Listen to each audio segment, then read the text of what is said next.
Hola, muy buenas. El día de hoy en química vamos a ver el tema de estequiometría. En estequiometría vamos a entender un poco sobre las ecuaciones químicas y entenderlas como tal. Antes de iniciar con el tema de las ecuaciones químicas, mencionar rápidamente a Anton Lavoisier, un químico considerado como el padre de la química moderna, que este señor nos habla de algo muy importante para este tema, que es la ley de la conservación de la materia.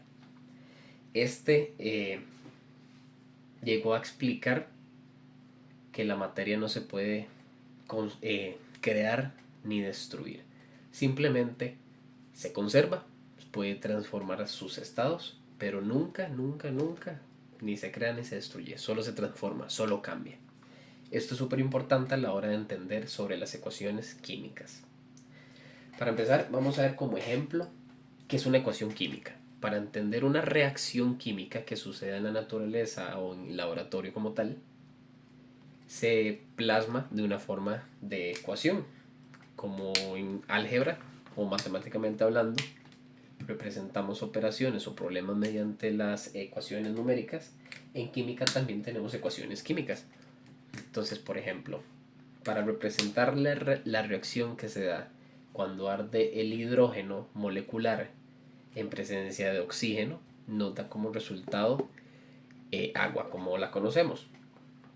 Para empezar, en el ambiente naturalmente el hidrógeno y el oxígeno se encuentran en su forma molecular, que es diatómica, que es H2 y O2. Esto para formar moléculas de agua que conocemos como H2O. Ahora bien, a esta ecuación química le hace falta todavía algo que se llama balancear. Conforme a la ley de la conservación de la materia de Lavoisier, vamos a entender esto más claramente. Vamos a hacer un ejemplo, voy a dividir. Para empezar, vamos a entender las partes de una ecuación. Tenemos a los átomos, tenemos a los subíndices y al frente, cuando aparezca un numerito, se va a llamar coeficiente. En este momento, así como está puesta la ecuación, el coeficiente de todas es 1. Igual que en matemática, el 1 nunca se pone, entonces nunca va a aparecer un 1. Pero en este caso, como está ahorita representada, el coeficiente de cada elemento es 1. Y sus subíndices indica cuántos átomos hay en esta molécula como tal. Las ecuaciones también nos representan una flecha. Del lado izquierdo de la flecha nos está hablando de los reactivos y del lado derecho de los productos. Los reactivos son las primeras elementos o compuestos que tenemos que nos va a dar como resultado los productos, que es lo que se forma en la reacción química que tengamos. Eh, Algo que hay que continuar es con el balanceo, algo que se llama balancear. El balanceo es tratar de acomodar en la ecuación la misma cantidad de átomos tanto en reactivos como en productos para que se cumpla la ley de la conservación de la energía. Entonces vamos a ver un ejemplo. Del lado de los reactivos vamos a hacer una lista de los átomos que tenemos o de los elementos que tenemos. Aquí tenemos hidrógeno y oxígeno. Y aquí también tenemos hidrógeno y oxígeno. Entendiendo, ¿verdad? Que tanto de reactivos como de productos tenemos que tener los mismos elementos. Ahora tenemos que analizar cuál es la cantidad de átomos que tenemos de cada en reactivos y en productos. Entonces, por ejemplo, aquí vemos que el hidrógeno tenemos dos átomos. Entonces, hidrógeno tenemos dos. Oxígeno del lado reactivo tenemos dos también. Ahora nos vamos a los productos. Tenemos aquí hidrógeno 2, porque este subíndice le pertenece al hidrógeno. Y en oxígeno, aquí, como el subíndice no aparece, sabemos que es 1. Analizando esta ecuación en este momento, podemos ver que no se está cumpliendo la ley de la conservación de la materia. ¿Por qué? Porque del lado de reactivos tenemos 2 hidrógenos, 2 oxígenos, pero en productos falta un oxígeno, nos está faltando. Y esto está incumpliendo con la ley de la conservación de la energía, de la materia, perdón. Para poder balancear hay que hacer un procedimiento que es el de añadirle coeficientes.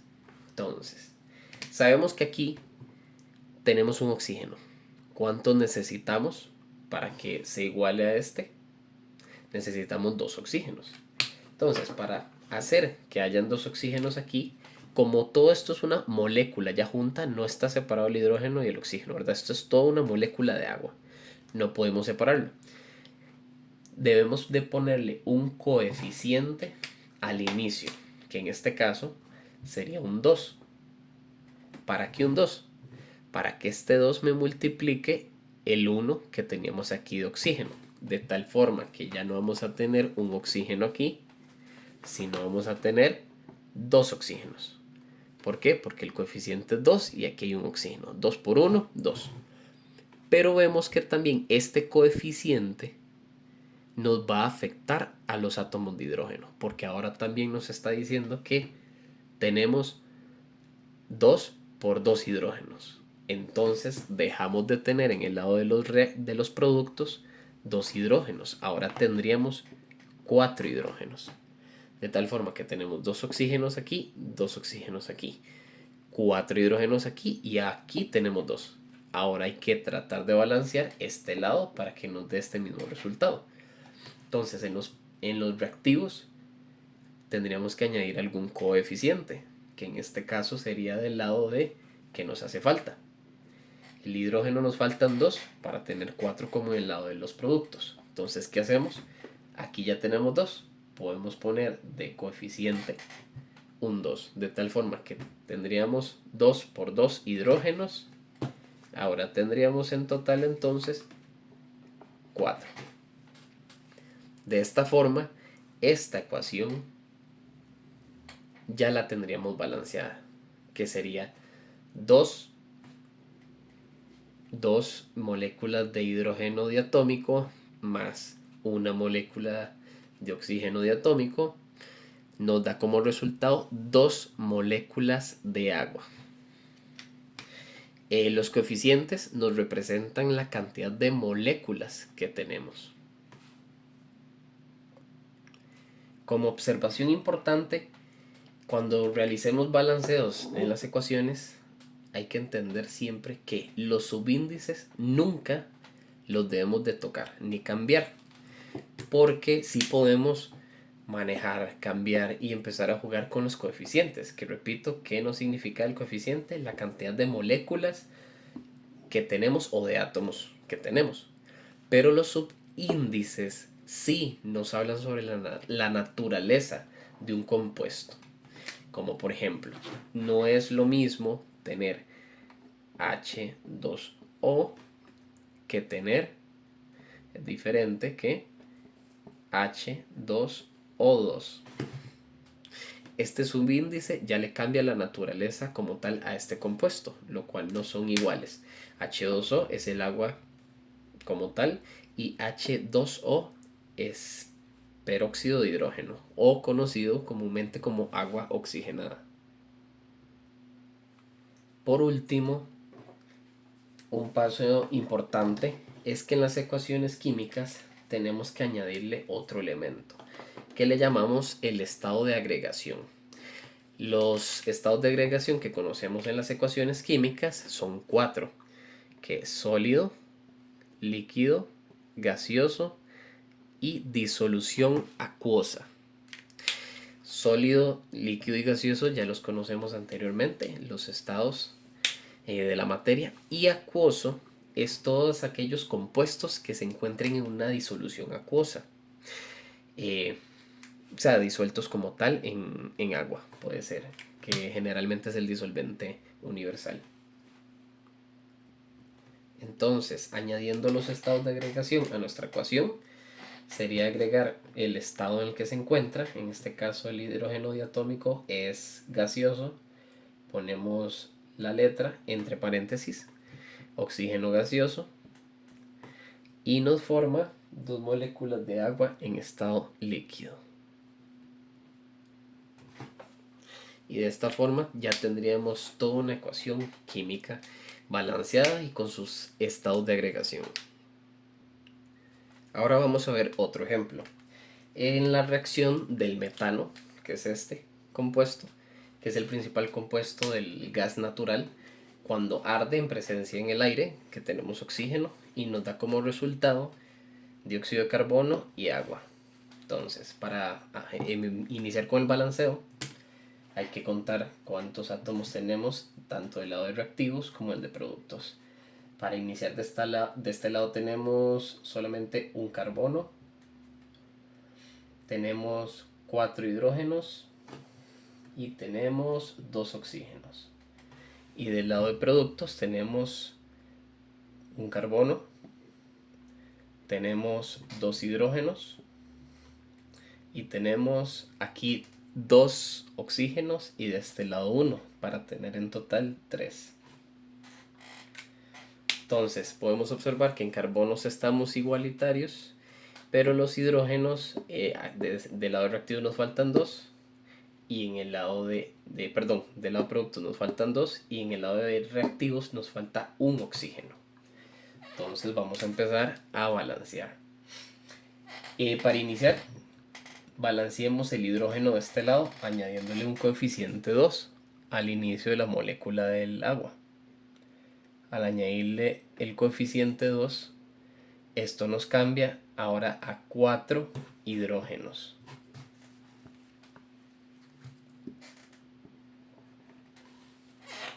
Nos cambiaría a 4 hidrógenos, pero también nos estaría cambiando el oxígeno.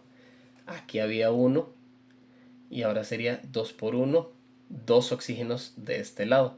Y aquí ya teníamos 2, entonces tendríamos en total ahora 4 oxígenos.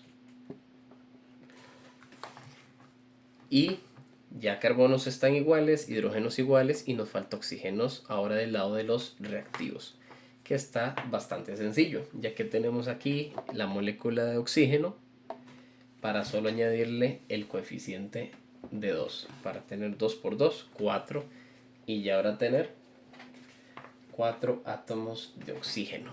Y de esta forma ya estaría balanceada, solo faltaría agregarle los estados de agregación, que el metano se encuentra en estado gaseoso, el oxígeno gaseoso, el CO2 gaseoso, y en este caso generalmente el agua también en forma gaseosa, de vapor. Y ya tendríamos esta ecuación balanceada. Ahora, para finalizar, vamos a ver unos patrones sencillos de reactividad química. Podemos analizar 3 tipos de reacciones básicas. En la química existen otras más, pero las más comunes son estas 3 que estamos observando. La primera es las reacciones de combinación, en donde podemos observar que tenemos 2 compuestos o átomos como tal para producirnos un solo producto, ¿verdad? Entonces se da una combinación de estos reactivos para formarnos un producto. Por ejemplo, vamos a ver un ejemplo que sería 2 moléculas de magnesio sólido. Cuando arde en contacto con el aire, ¿verdad? Con el oxígeno gaseoso, nos produce 2 moléculas de óxido de magnesio. Generalmente este tipo de reacciones de combinación se da entre elementos para formar compuestos que conocemos en nuestra cotidianidad. Por ejemplo, el cloruro de sodio, que es la unión de cloro y de sodio como tal, entre otros que son muy comunes. Después tenemos las reacciones de descomposición, que tenemos un solo compuesto o elemento que nos reacciona para formar dos distintos, dos diferentes. En este tipo de reacciones generalmente influye la temperatura. Cuando se le agrega temperatura a un compuesto, generalmente se separa en otros 2 más simples en sus productos. Para simbolizar el proceso de que se le agrega temperatura, de que se le añade calor, se representa con un triángulo encima de la flecha de la ecuación química. Entonces podemos ver, por ejemplo, aquí el carbonato de calcio en estado sólido. Cuando se le agrega temperatura, nos produce óxido de calcio más dióxido de carbono en su estado gaseoso. En estos casos,